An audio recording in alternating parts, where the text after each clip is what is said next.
Lolo tole mi apito Yesu Kristo me. Me okata. Iya gade. Bale nyenye tabe. Hallelujah. Bradagwe, sia bradagwe. Ne fo gandre le afa. Nyeno na Agbemavo TV. Yechina. Blima hao. Hayo.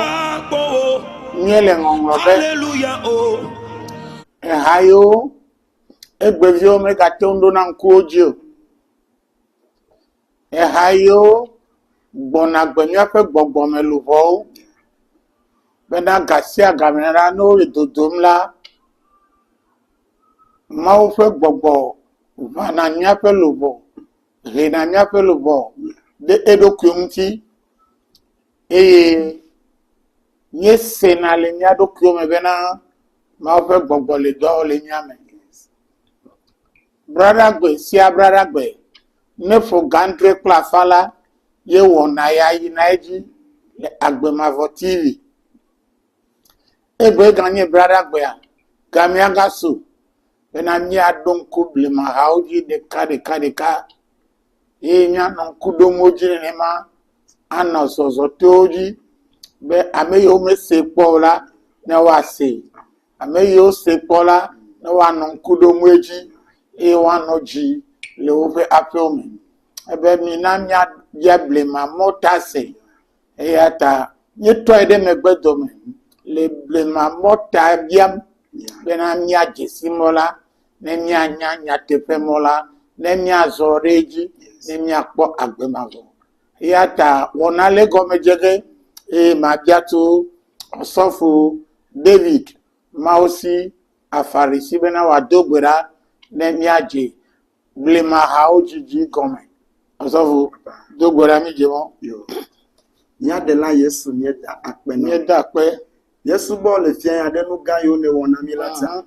Ela bana agujeje amara eva no mi agbo. Yes. Ejo mi anwu. Ene magbe gloda chole mi agbo. Yeah. Ke yo nye nyi so na ena wo na simile agujeje. Amen. Papa mi le gbogbo no bena akpe. Akpero. Ke azon eyi ya de. Yes. Bena mi adoku blema mo oji. Nya bia blema mota se. Yes. Ale mi atogbi ozomwe. Ale wo jira kafue. Yeah. E ata mi bia wo gbogbo ko sike de na magbe na hajijia. Yeah. Na de megbe na miapa hajijio. Kaba. Papa na nya be David tenjira. E adaba do ten koda le solu jia. Le fia ya to miapa hajiji me. No pola de se de ske ano mia kom le gabosia me. No se sike nya agba pepe ano e amajia. Agba mo katana de da. Dole lo pa gba one de da. Pepe pa gba one de da. Yo me titi pa gba one de da. Be na to hajiji ya me. Amade na po doyo. To hajiji ya me amade na po katutu. Bagbato meneva na meade kana na le nuwa nya ko bukle kakafu no ke mi haji lo mi le asio me o haji gbe na sumi asi be na gbe yo mi akojira le fia ya wanye chifo fe gbe o e kuno na joto haji jo kata le Yesu Kristo mo ko mi do gbera mi bi eso kata amen Yedo gbero no vila oto yo kata la joge ameyo ano myakpom le Facebook, le YouTube. Ameyo wa no myankosem. Eyo ba no myakpom. Niko femboko. amen Agbemavo TV. Yakpom enyele. oh yes Agbemavo TV. Yankosem enyele. Myameyo kata le ona ya jire fianya. Na wenye Chief Apostle, yes Festus Komla Afari, Plevia, David Mausi Afari. Nyao kose genye bona. Nyao po genye bona. yes Mia jegome. Nya don kublima moji. Mia don kublima awani.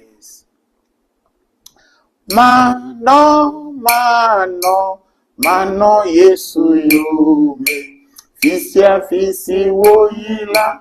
Mano yomera. Yeah, mano mano Yesu yobe. Fisia fisi woyi lano yomeda. Bebe na mano Yesu yobe. Fisia fisi woyi la mano yomeda. Bebe na mano Yesu yobe. Ofisia fisi woyi mano yomeda.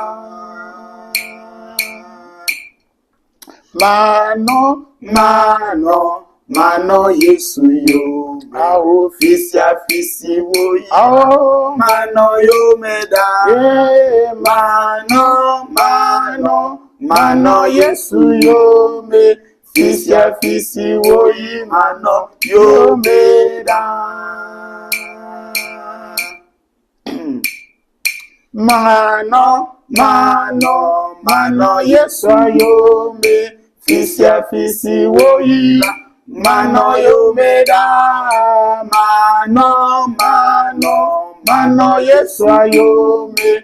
Fisia fisi woyi mano yo meda.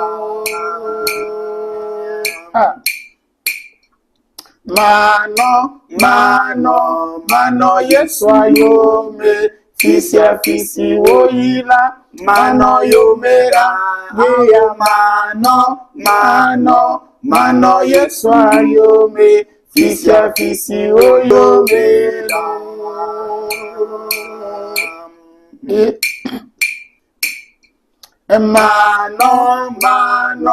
Mano Yesu yo me. Fisia fisi woyi mano yo meda. Mano Yesu yo melo. Fisia fisi woyi mano yo meda.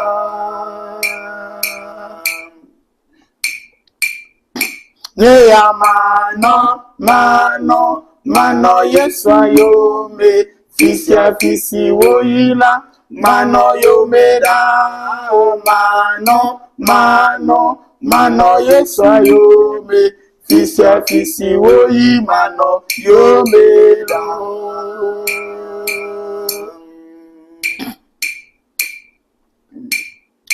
Medibe mawo donganga wo doji wolo. Dasile oki wonona. Medibe mawo donganga wo doji wolo. Dasile doki wonina. Eya temona. Medibe mawo donganga wo doji wolo. Dasile doki wonina.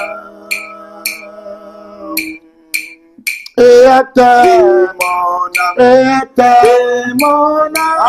Medibe mawo donganga wo doji wolo. Dasile doki wonina. Medibe mawo donganga wo doji wolo. Dasile doki wonina. Medibe mawo donganga wo doji wolo. Dasile doki wonina. Oh, eyata demona. Oh, medibe mawo donganga wo doji wolo. Dasile doki wonina. Eyata demona. Oh, medibe mawo donganga wo doji wolo. Dasile doki wonina. Eyata demona. Oh, medibe mawo donganga wo doji wolo. Dasile doki wonina. Eyata demona. Oh, medibe mawo donganga wo doji wolo. Dasile doki wonina.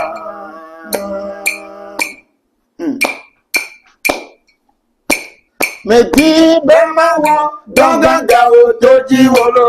Dasile doki wonina. Meti mama wa dogaga otoji wolo dasi leroki utina. Eyata meti mama wa dogaga otoji wolo dasi leroki utina. Eyata mona meti mama wa dogaga otoji wolo dasi leroki utina. Eyata mona meti mama wa dogaga otoji wolo dasi leroki utina. Eyata mona meti mama wa dogaga otoji wolo dasi leroki utina. Zipi no vi zipi na kweda. Zipi ko na kweda.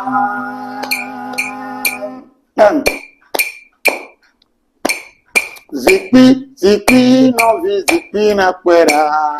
Zipi ko na kweda. Pegando vate pena no vivo no se anuncia o wadenu olalo. Mevenudodo megatogbo yata zipi ko na kweda. Megado fate pena no vivo no se anuncia o wadenu olalo. Efenudodo megatogbo yata zipi ko na kweda.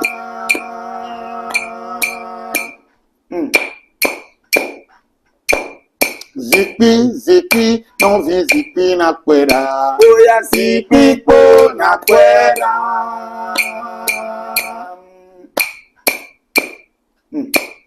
Zipi non vi zipi na kweda. Oya zipi ko na kweda. Megado fate pena no vivo no se anuncia yama wadenu wola. Efenudodo megatogbo yata zipi ko na kweda.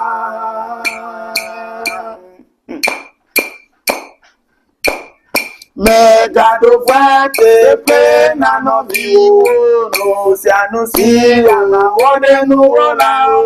Efenudodo ya megatogbo ya zipi ko na kweda.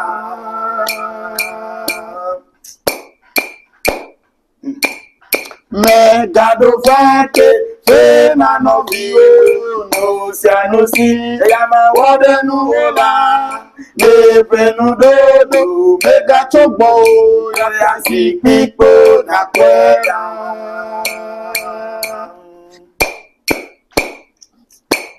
Zipi non vi zipi na kweda. Oya zipi ko na kweda.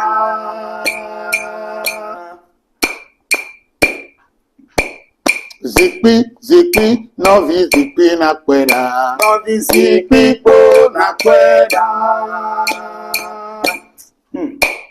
Megado fate pena no vivo no se anuncia yama wadenu wola. Efenudodo megatogbo yata zipi ko na kweda.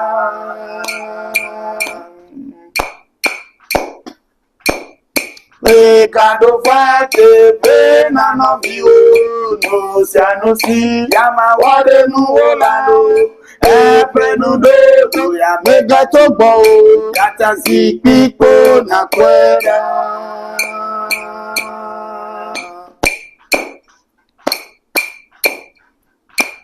Megado fate pena no vivo no se anuncia yama wadenu wola. Efenudodo megatogbo yata zipi ko na kweda.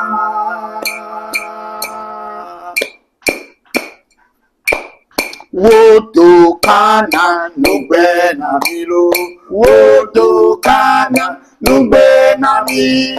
Odo kana nugbe nami, ao nugbe eyade.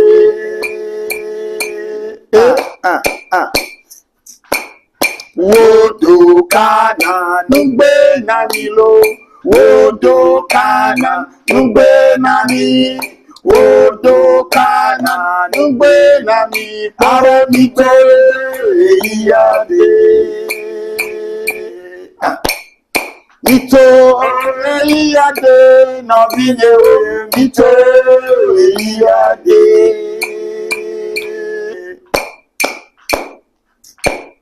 Mito eyade no binye mito eyade.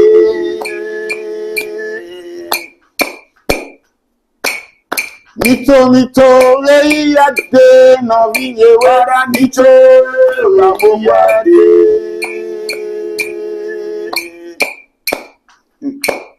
Odo kana nugbe nami lo, odo kana nugbe lo, odo kana nugbe nami lo, ao nugbe eyade. Ode na ocha, enya be gbona ya, me tefe ya no gemi gbona la, kana mfe mgbe odo ya. Odo kana nugbe nami lo, odo kana nugbe lo, odo kana nugbe nami lo, ao mito eyade.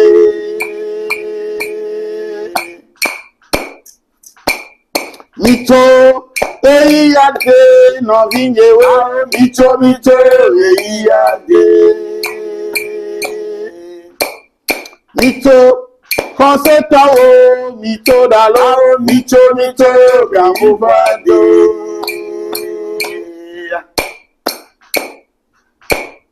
Mito no vinye we, mito dalo, mito eyade.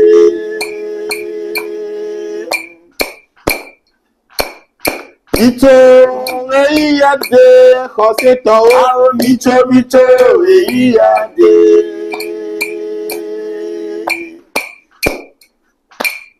Mito konseta o, mito eyade.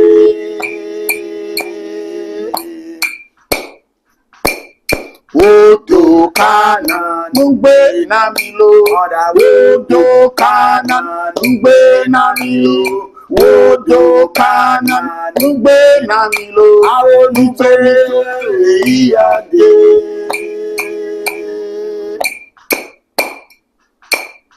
Mito eyade konseta o, mito eyade.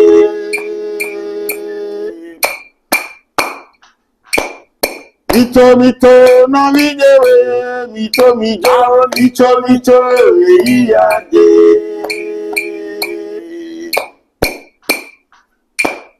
Mito konseta we, mito eyade.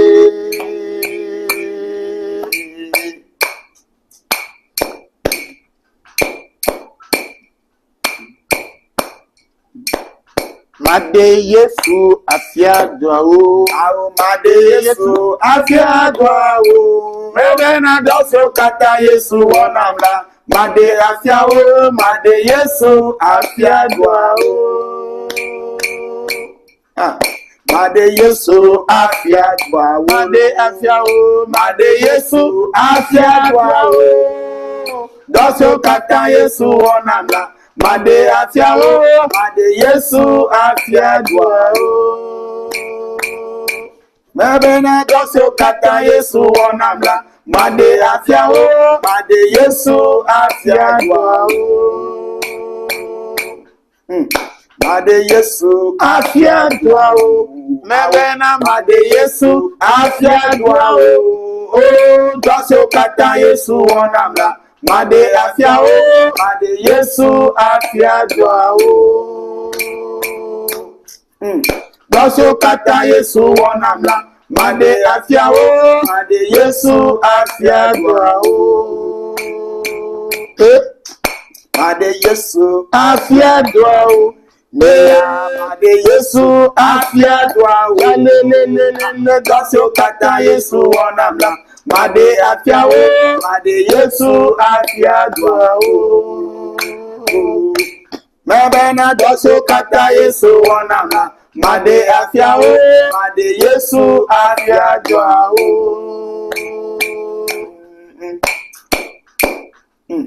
Made Yesu afia dua Made afia Made Yesu afia dua lo Dosio kata Yesu wanamla Made afia Yesu afia dua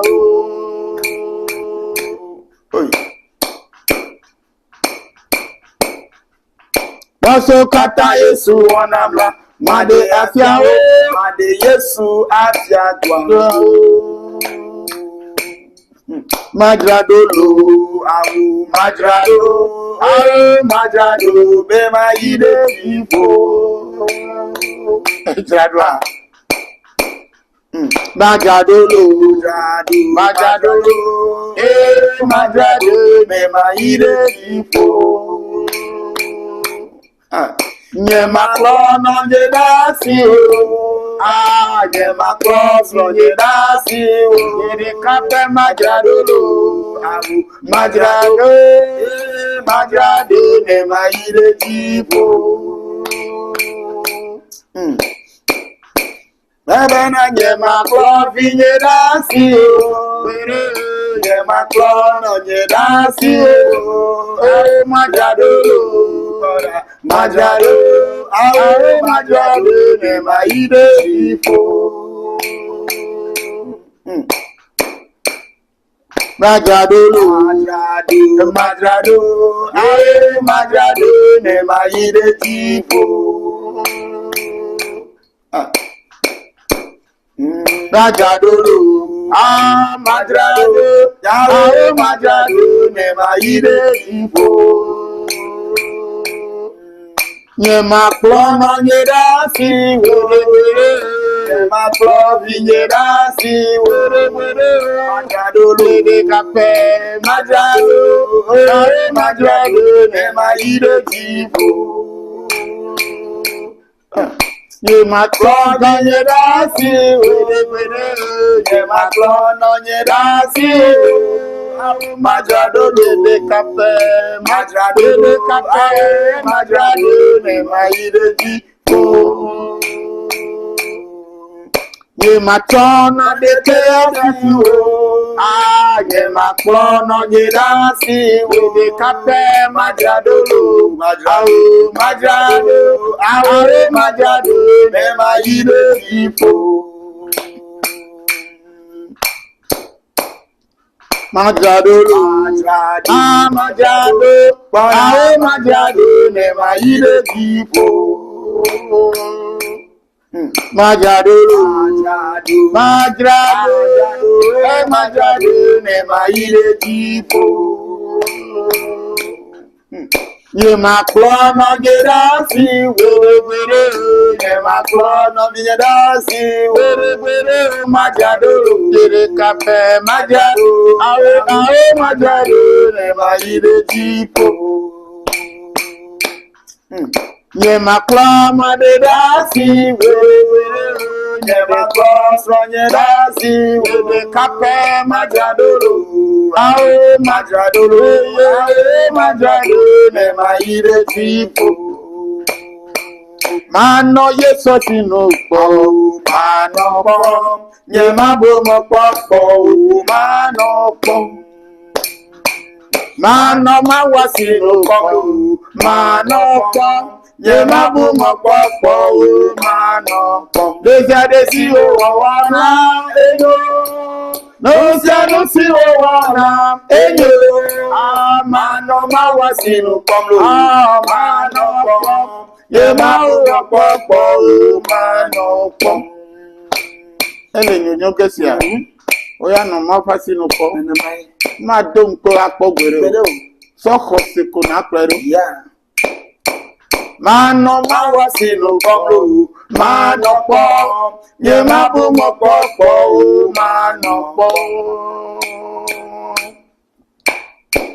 Mano mawasinu polo, mano po, ye mabu mopo po, mano po. Desia desi wana, enyo, seru si wana, enyo, mano mawasinu polo, mano po, ye mabu mopo po, mano po.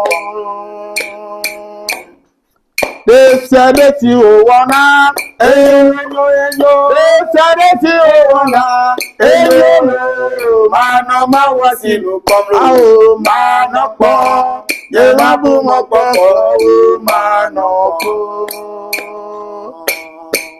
Mano mawasinu polo, mano po, ye mabu mopo po, mano po. Mano mawasinu pomo, mano po, ye mabu mopo po, mano po. Desia desi wana mo, enyo, desia desi wana mo, enyo, mano mawasinu pomo, mano po, ye mabu mopo po, mano po. Desia desi wana mo, enyo, desia desi wana mo, enyo, mano mawasinu pomo, mano po, ye mabu mopo po, mano po. Kosida de kape, aodoa pada kawa. Hey, nyari bonalo. Kosida de kape, aodoa pada kawa. Wapandewa pada kawa, torodo bonalo. Aodoa pada kawa, torodo bonalo. Wapandewa pada kawa, torodo bonalo. Bastonowa pada kawa, torodo bonalo. Munola gandowa pada kawa, torodo bonalo. Aodoa pada kawa, torodo bonalo. Evangelist owa pada kawa, torodo bonalo. Aodoa torodo bonalo. Osofolowa torodo bonalo. Aodoa torodo bonalo. Kapintanowa pada kawa, torodo bonalo. Torodo bonalo. Nolagadowa torodo bonalo. Torodo bonalo. Nolagadowa torodo bonalo. Torodo bonalo. Nolagadowa torodo bonalo.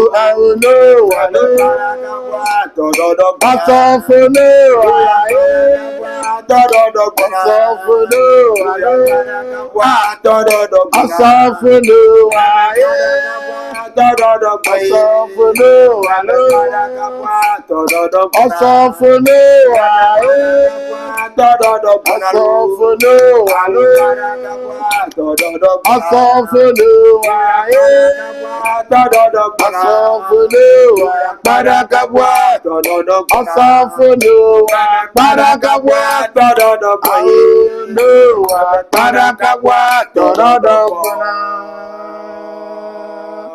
Lolo tolu nya pito Yesu Kristo mes. Maulomi otoefe blema haude nya pe jiji. Ena nya non kudum na myakata do nya non kudum jina myakata.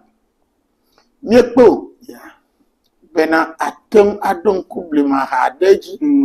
Uhaiji ne emio metonku le dojo la ona Florence Joyce le London mi donku mi fobi ma haruda be mi ajile agbema for TV amen bena mi ato de gbe fa mo pe kanyin mi dia le mama otasi amen ma ona irani amen fofo do mi no to pro mu seto okay de la pla feto ye da pe na le zaya fofo be na afini ide nyo pe zaba ujila etudo boboko kore nyaji le hajiji me ya tan be dia to asomena besio katanjira ne ke doyoyova ne ke katutuva ne ke nukuru pe ne kasia mare ne nasia mare ne toma de le pe zaba be na nono me komla ya watom nono bu atoto fo no kunu yi jona le blema ne haole dini Yes. yeriko gele mumla ne chole Na zaya Yesu pen kom. bena glesiagle si que faut clamarela Yeah. ne Na mujai Yesu pen to kom. hajiji akata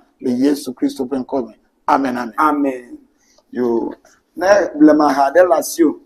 Adva ya don peji na mia. Yeah, Atenwa yo kafu mo jisi yo gema bona. yes. 0552 0552 160 160 403 403 0552 0552 160 160 403 403 Allo 0548 0548 304 304 100 100 0548 0548 304 304 100 100 Mauneira. Maoneira Nyakata. Amen. Amen. Amen. Amen. Amen.